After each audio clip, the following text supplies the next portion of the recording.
Here I am in Petersham, Massachusetts at the Common. This is actually where Danial Shays Rebellion ended.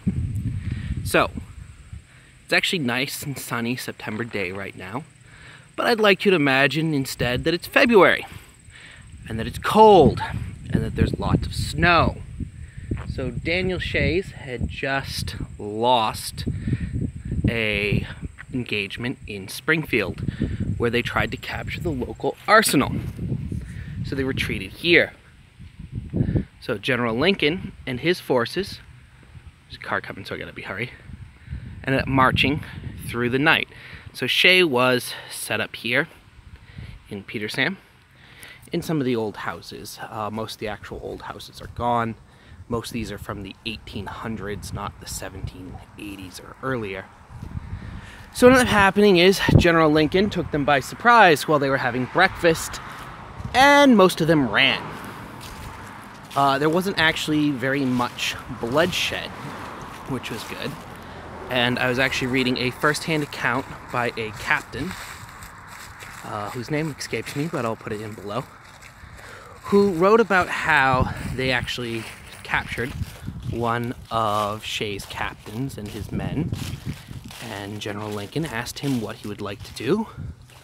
And this captain said, "Well, I'd like to go home."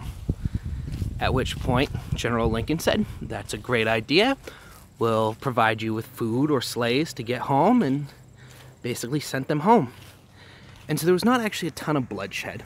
This wasn't like there was a huge battle and hundreds of people died.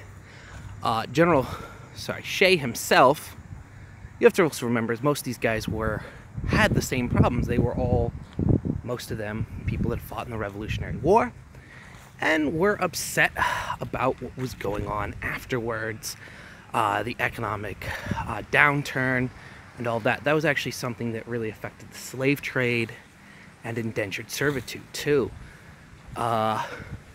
So a lot of these guys had the same beefs and had the same problems.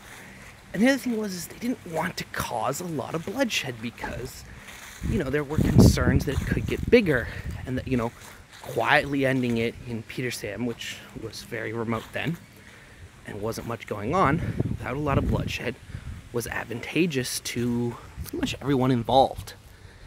But yeah, imagine instead of it being nice and sunny, covered in snow. In fact, the captain whose first-hand report I read about, and even some other reports, stated that Shay and General Lincoln's men suffered from lots of frostbite, generally being frozen and cold. Because you have to remember, these guys marched 30 miles, starting at about 8 o'clock at night.